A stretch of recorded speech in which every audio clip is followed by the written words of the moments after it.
우상 숭배를 피하라, 우상 숭배를 피하라 이 제목으로 함께 은혜를 나누고자 합니다. 대장동 사태가 계속 언론에 보도되고 언론 지면을 채우고 있습니다. 성남시 산하의 도시개발공사라는 그 관공서죠, 관공서하고 화천대유라고 하는 민간 사업자가 민관 합동으로 회사를 설립해서 원주민의 땅을 굉장히 싸게 매입했잖아요. 그리고 대규모 아파트를 지어서 분양을 해가지고 엄청난 수익을 챙겼습니다. 근데 그 수익이 성남시에는 쭈꾸리만하게 들어가고 민간 사업자들에게 엄청난 폭리를 취하게 되는 결과가 일어나게 되어졌습니다. 경실련이라는 시민단체가 10월 19일 날 기자회견을 했는데 뭐라고 발표했느냐 하면 대장동 개발 사업을 해가지고 생산된 이익이 총 1조 8천억이다. 언론하고 조금 다른 것 같아요. 경실련에서 자기들이 조사해 보니까 1조 8천억인데 그 중에서 이제 성남시로 돌아간 것은 10%, 1,800억. 나머지 90%는 전부 다 민간 사업자의 주머니 속에 들어갔다. 그렇게 이제 발표를 했습니다.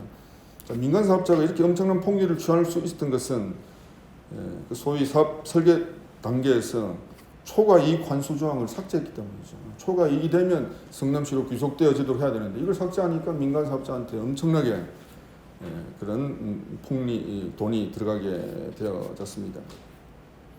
이 관에서 의도적으로 이것을 삭제한 것이 아니냐, 이렇게 이제 생각을 하고 이제 수많은 시민들이 오늘 분노를 하고 있는 가운데 있습니다. 또한 이 대장동 사태에는 가장 청렴결백해야 될 대법관을 비롯한 법조인들이 깊이 연루되어 있고 또 그 자녀들이 이제 그 깊이 연루되어 있는 모습들을 우리가 발견하게 되어집니다. 그래서 이 청렴결백의 모범이 되어야 될 이 대법관들조차도 재물에 대한 탐심에 크게 미혹되어져 있는 모습을 우리가 보게 되어집니다. 지금 우려스러운 점은 검찰이 미구정미국되다가 언론이 계속 압박을 가하니까 뒤늦게 성남시도 압수수색 조사에 들어가기도 했는데 그 유동규 씨를 이제 기소하면서 배임 혐의를 제대로 그 안에 넣지 않았다. 자, 이런 사실이 알려지면서 이게 검찰이 수사 의지가 없는 것이 아니냐. 그래서 특검으로 갈 수밖에 없다는 논리가 이제 점점 설득력을 얻고 있는 가운데 있습니다. 검찰이 정치 논리에 휘둘려 가지고 제대로 수사도 못하고 대장동 비리와 탐욕에 대한 제대로 수사하지 못하면 대장동 비리와 탐욕에 대한 국민의 분노가 하늘을 찌르게 되어질 것입니다. 그래서 인간이 제대로 그것을 규명하지 못하면 하나님이 탐욕에 물든 인생들을 아주 지위고하를 막론하고 온전하게 드러나게 하시고 하나님이 심판하실 것입니다. 왜냐하면 하나님은 우상숭배를 싫어하시기 때문입니다. 이 대장동 사태의 본질이 뭐냐? 제가 분석하기에는 탐욕에 미혹되어서 법과 규정을 무시하고 마음대로 주물러서 비상식적인 재물을 추구한 현대판 우상숭배다. 우상숭배의 결과다. 우상숭배의 작품이 바로 대장동 사태다. 이렇게 이제 얘기를 할 수가 있습니다. 우상숭배는 하나님이 싫어하시기 때문에 반드시 심판하시게 되어져 있습니다.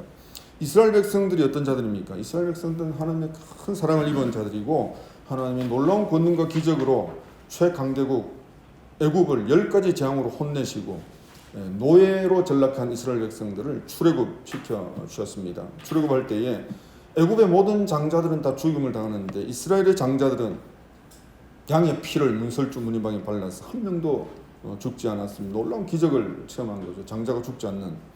만나를 먹고 40년 동안 계속 만나를 공급받았습니다.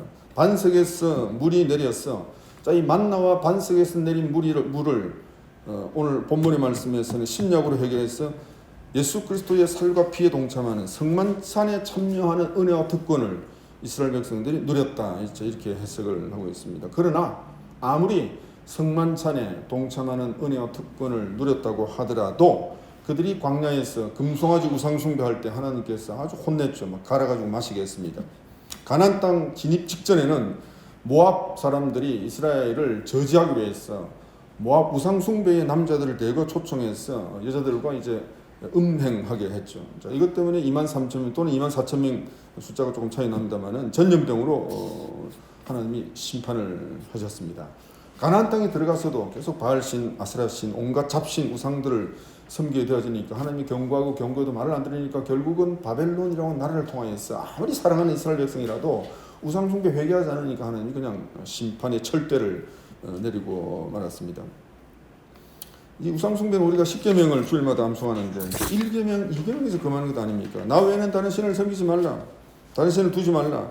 나를 위해 새긴 우상을 만들지 말고 어떤 형상도 만들지 말고 절하지 말고 섬기지 말라. 자, 이것이 하나님의 10계명 중에서 제일 1계명, 2계명에서 하나님께서 분명하게 금하시는 내용. 그래서 하나님 굉장히 싫어하시는 것이 우상 숭배입니다. 자, 우상 숭배는 크게 두 가지로 나눌 수가 있는데 외형적인 우상 숭배가 있습니다. 이 눈에 보이는 우상 숭배라는 말이 있죠. 자, 이것은 이제 애니미즘, 자연 숭배, 태양이나 뭐 강이나 나일강을 숭배하고 또 우리가 새해가 되면 태양이 떠오르면 그 태양을 향해서 막 절도 하고 막 그냥 기도도 하고 이게 이제 자연 숭배의 그런 외형적인 우상 숭배의 한 모습입니다. 어부들이 이제 항해를 갈 때 이제 용왕에게 뭐 이렇게 제사 지내고 한다든지 자 이런 것들이 이제 자연 숭배의 한 모습인 것입니다. 그다음에 동물과 식물 숭배가 있습니다.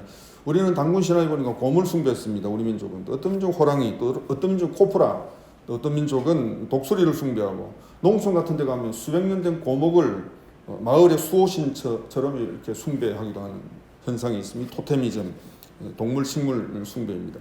그 다음에 샤머니즘이라고 하는데 샤머니즘은 귀신 숭배입니다. 귀신 숭배. 무당을 통해서 귀신이나 죽은 자들의 혼령을 불러내어서 이제 신처럼 섬기는 행위가 바로 이 샤머니즘, 귀신 숭배인데 유교에서 하는 제사도 이 샤머니즘, 귀신 숭배의 한 현상이다 이렇게 볼 수가 있겠습니다. 그 다음에 이제 기타 잡신 숭배가 있는데 힌두교 같은 엄청난 신들이 있고 일본에 가면 신사에 8만 개가 넘는 신들, 귀신들이 있습니다. 잡신들을 섬기는 거죠. 불교의 불상을 섬기는 거라든지 또 천주교에서 마리아를 신처럼 형상을 만들어서 섬기는 거라든지 성자들을 숭배하는 행위, 자 이런 것들이 다 잡신 숭배에 들어가는 현상이라고 볼 수가 있겠습니다. 자 그런데 오늘날 사실은 뭐 우리 예수 믿는 사람 중에 대놓고 외형적인 우상 숭배하는 사람은 별로 없을 것입니다. 그러나 내면적인 우상 숭배에 미혹되는 그리스도인들은 적지 않다 이렇게 볼 수가 있겠죠. 자, 이 문제가 내면적인 우상 숭배인 것입니다. 눈에 보이지 않는 마음속에 숨겨진 우상 숭배가 문제인데 똑같은 외형적 우상 숭배나 내면적 우상 숭배나 다 하나님 앞에는 하나님이 싫어하시는 그런 것이죠. 자, 내면적 우상 숭배로 성경이 지적하고 있는 것들이 있는데 첫째는 탐심이에요. 탐심. 골로새서 3장 5절을 보니까 같이 읽습니다. 그러므로 땅에 있는 지체를 죽이라. 곧 음란과 부정과 사욕과 악한 정욕과 탐심이니 탐심은 우상 숭배다. 탐심이 어디 있으면 내 속에 있잖아요. 내 속에. 무언가를 탐내는 것.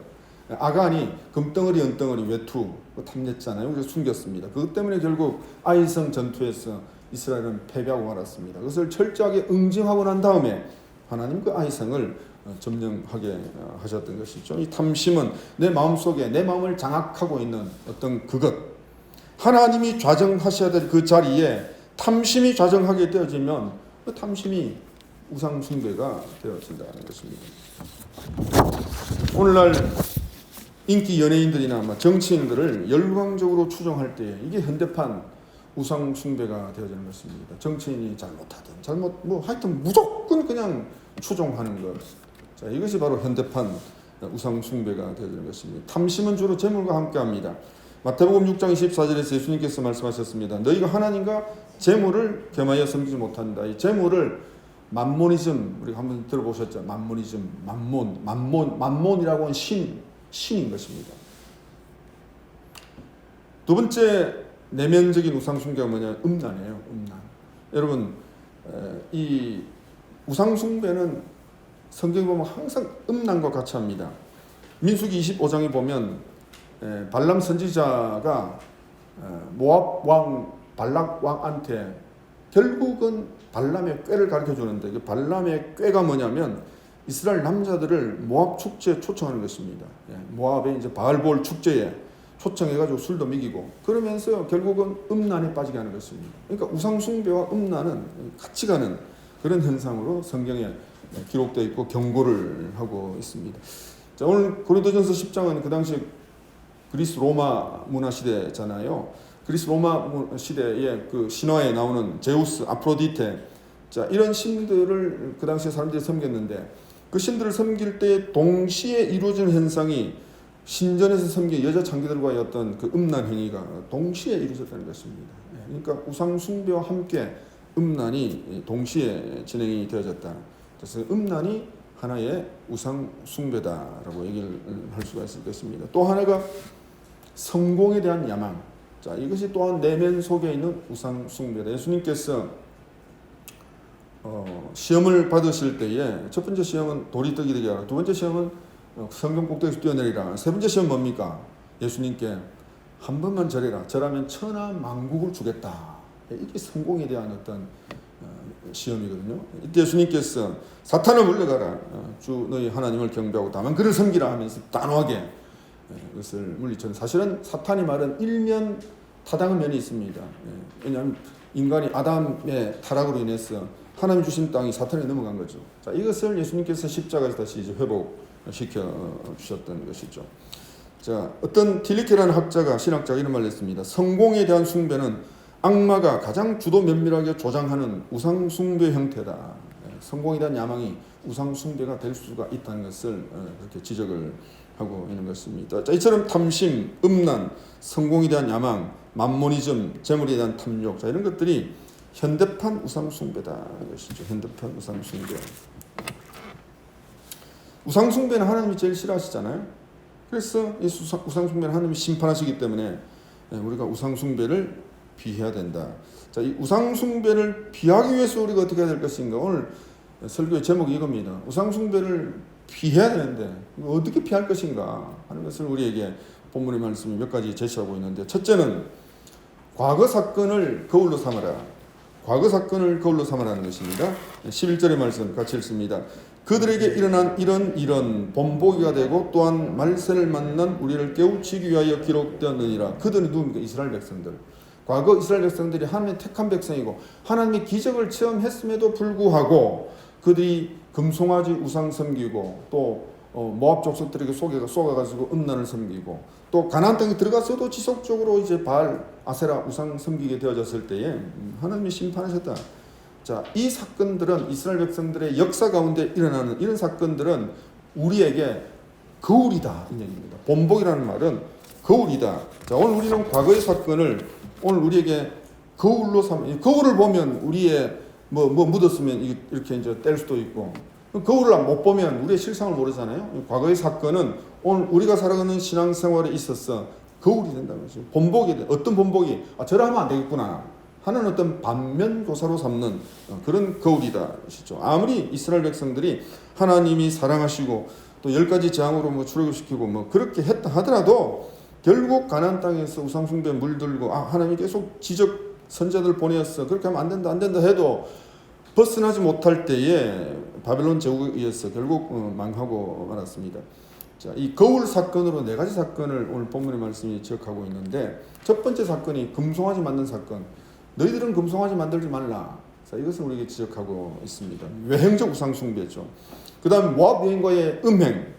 자, 이것도 우상 숭배 사촌이고 우상 숭배를 이어지는 급행열차이기 때문에 이런 짓 하지 말라고 이제 우리에게 경고를 하고 있는 것이죠. 세 번째 지적하고 있는 것이 뭐냐면 하나님을 향해서 불평 원망을 털어놓은, 와 이렇게 길이 험하노, 와 이렇게 그냥 만나밖에 없노, 고기는 왜 없노, 막 그냥 불평 원망을 쏟아 놓는 것도 우상 숭배와 동급이다 이렇게 이제 지적을 하고 있습니다. 결국 불평 원망, 하나님을 향해 불평 원망했을 때에 불뱀에 물려가지고 많이 죽었지 않습니까? 네 번째 거울로 삼아야 될 사건이 모세와 아론 같은 주의 종들을 향해서 불평 원망을 쏟아놓는 것. 자, 이것도 우상 숭배로 이어지는 그런 어떤 것으로 하나님이 취급합니다. 왜냐하면 모세와 아론이 그 당시에 이제 모세와 아론의 리더십에 대해서 대항하는 그런 자들, 고라 반역자들을 하나님이 심판하셨거든요. 고라 일당을 산지에 그냥 땅속에 집어넣고 그들의 그냥 부하 내동했던 250명의 지도자들을 하나님이 다 불러서 심판했습니다. 그러니까 백성들이 멀쩡한 그 사람들을 왜 다 죽이냐 하면서 모세와 아론은 막 그냥 힐난하고 원망했습니다. 그것을 그렇게 하지 말라는 것이죠. 왜냐하면 결국 그렇게 되면 하나님이 세우신 종을 불평 원망하면 하나님으로부터 내가 멀어지기 때문에 엉뚱한 것에 마음이 향하기 때문에 그렇게 해서는 안 된다 하면서 네 가지 사건을 거울로 반면교사로 삼아라 하는 것이죠. 그래서 오늘도 우리가 성경 읽을 때 우리는 오늘 내 삶에 있어서 이런 것들을 본받아서는 안 되겠구나 하는 것을 우리가 반면교사로 삼아야 된다. 두 번째로 우상 숭배를 피하기 위해서는 하나님을 최고로 사랑해야 됩니다. 하나님을 최고로 사랑해야 됩니다. 자, 이것이 오늘 본문의 말씀 1절 했는데 31절 말씀 같이 읽습니다. 그런즉 너희가 먹든지 마시든지 무엇을 하든지 다 하나님의 영광을 위하여 하라. 하나님을 최고로 삼아라. 하나님의 영광을 내 인생의 최고의 목표로 삼아라. 자, 이런 얘기 아니겠습니까? 하나님을 최고로 사랑하게 되어질 때에 우리는 우상 숭배의 위험을 극복을 할 수가 있게 되어집니다. 아브라함이 하나님을 열심히 사랑했지 않습니까? 하나님을 열심히 사랑하니까 마침내 100세 때에 이삭을 주셨습니다. 이때 하나님이 아브라함의 사랑을 테스트했습니다. 아브라함이 진짜 나를 이삭보다 더 사랑하는지, 생명같이 여기는 이삭보다 더 사랑하는지, 그 이삭을 번제물로 바쳐라. 3일 동안 고민하면서 제대로 잠도 자지 못하다가 결국 모리아 상으로 이삭을 데리고 갔어. 결국 꽁꽁꽁 밧줄로 묶고 칼을 들러 내리치려고 했습니다. 이때 아브라함이 생각하기에 이삭을 죽여도 하나님이 다시 살리실 줄로 그렇게 믿었죠. 자, 그래서 이삭보다 하나님을 더 사랑한 모습을 아브라함이 보여주었을 때에 하나님이 네가 진짜 나를 사랑하는 줄 알겠다. 이 시를 통해서 천하 만민이 복을 받을 것이다 라고 하는 놀라운 축복의 선언을 해 주었습니다. 오늘도 우리가 하나님을 최고로 사랑하게 되어질 때에 우리는 우상 숭배 모든 어려움과 그런 어떤 유혹을 우리가 극복하고 이길 수가 있다. 오늘 세상 끝날까지 하나님을 열심히 열렬히 최고로 내 생명 다하기까지 내가 하나님을 사랑합니다 할 때에 우리는 우상 숭배 모든 어려움들 다 이길 수가 있게 되어진 것입니다. 세 번째, 우상 숭배를 피하기 위해서는 피할 길을 찾아야 됩니다. 피할 길을 우상 숭배하지 않고서는 길이 없네라고 생각하지 말고 하나님이 피할 길을 예비해 놓으셨다는 것입니다. 13절 말씀 같이 읽습니다. 사람이 감당할 시험 밖에는 너희에게 당한 것이 없나니 오직 하나님은 미쁘사 너희가 감당하지 못할 시험 당함을 허락하지 아니하시고 시험 당할 즈음에 또한 피할 길을 내사 너희로 능히 감당하게 하시느니라. 모세가 십계명 가지러 가져갔는데 모세가 안 보이니까 막 불안하고 두렵고 막 그냥 어쩔 줄 모릅니다. 그래서 아론을 막 압박하고 압박해가지고 결국 아론이 한 짓이 금송아지 만든 것 아닙니까? 이때에 이들이 피할 길을 찾았다면 하나님께서 피할 길을 주셨을 것인데 도저히 두렵고 이 떨리는 마음을 그냥 극복할 길이 없어서 그냥 금송아지 우상을 섬기는 어리석음을 보이는데 하나님은 반드시 피할 길을 준다. 피할 길을 찾아라.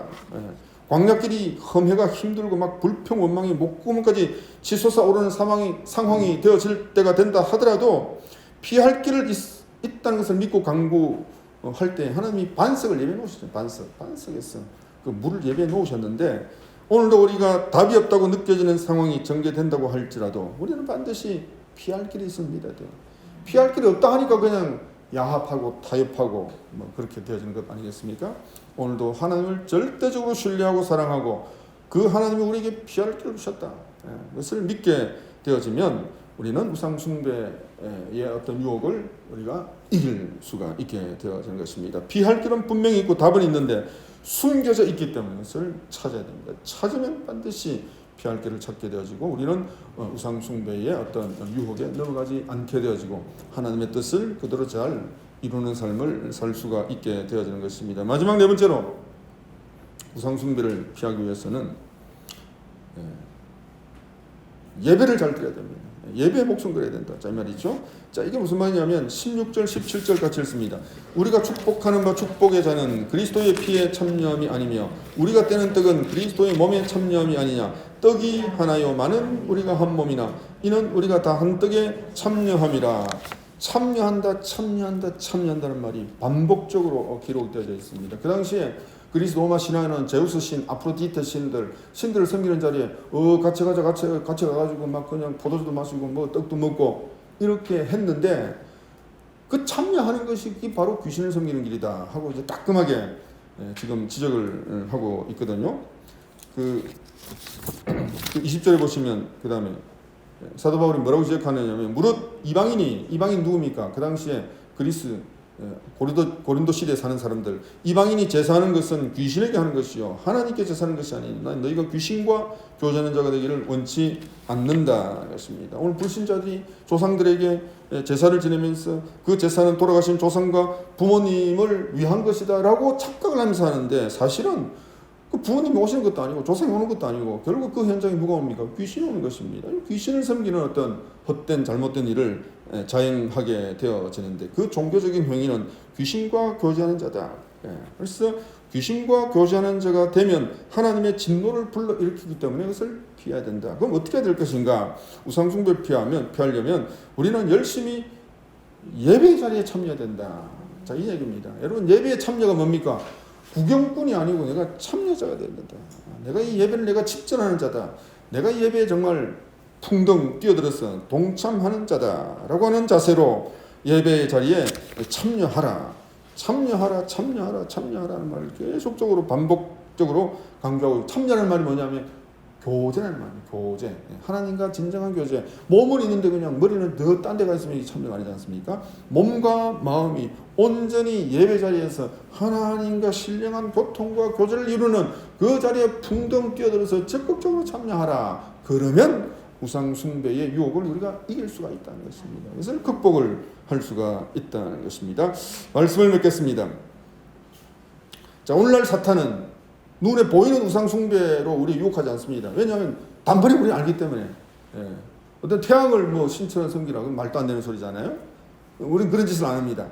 그러나 사탄은 우리의 마음속에 교모하게 탐심을 불러일으키고 음란을 불러일으키고 권력과 재물을 추구하는 그런 간절한 마음이 하나님이 좌정하셔야 될 그 자리에 딱 그냥 대신 자리 잡아서 또아리를 털게 하는 것입니다. 그래서 이 내 성공의 야망을 위해서 하나님이 도와주셔야 되고, 이것을 위해서 하나님이 수단화되어지게 만드는, 자, 이것이 바로 현대판 우상숭배 아니겠습니까? 대성동 사태 두고 유동규 씨가 성가대 컨덕터 아닙니까? 한양대 음대 나와가지고 신앙생활 열심히 하는 사람입니다. 신앙생활 열심히 하는 사람이 결국은 사탄에게 미혹돼가지고 성공에 대한 야망, 설계 회사에 운전수에 불과했는데 그 사람이 그냥 성남도시개발공사의 본부장이 되고 나중에 경기 관광공사 차관급이었는데 그 엄청난 자리에 그냥 그가 올라갔다가 급전직하 지금 떨어지고 있습니다. 세속적 성공과 명예와 부를 추구하게 되어지면 하나님이 결국은 손보신다는 것을 단적으로 보여주시는 한 예가 되어지는 것이죠. 자, 오늘 이스라엘 백성들이 오늘 고린도전서에서 봐라 이스라엘 백성들이 실패했다. 자, 이것이 오늘 우리에게 거울이 되고 바로 본보기로 삼아야 된다라고 하는 것을 주님께서 우리에게 경종으로 우리에게 삼고 있습니다. 또한 오늘 대장동 사태 그 자체도 오늘 우리에게 거울이 되어서 우리에게 경종을 울리고 있는 것입니다. 탐욕과 음란과 성공 자체를 추구하면 결국 망한다는 것입니다. 그럼 우리가 어떻게 되느냐? 여러분, 깨끗한 부자가 돼야 되죠. 부자가 돼야 되죠. 깨끗한 부자가 돼야 되죠. 거룩한 부자. 그것이 주님께서 우리에게 정령 원하시는 것이다. 자, 그렇게 되려면 아브라함처럼 하나님을 제일로 사랑하니까 하나님께서 족장이 되게 하신 것 아니겠습니까? 하나님을 제일로 사랑하고 하나님과의 예배와 사귐을 즐거워하게 되어주고 그 하나님과의 예배와 사귐에 내 마음과 뜻과 정성을 다하게 되어지면 우리는 어떤 우상숭배의 모든 유혹을 다 물리치고 이길 수가 있게 되어지고 하나님이 악한 것들부터 우리를 지켜주시는 것입니다. 그래서 저 여러분들 하나님이 이 시대에 거룩한 부자, 깨끗한 부자로 세워 사용해 주시기를 주의 이름으로 축원합니다.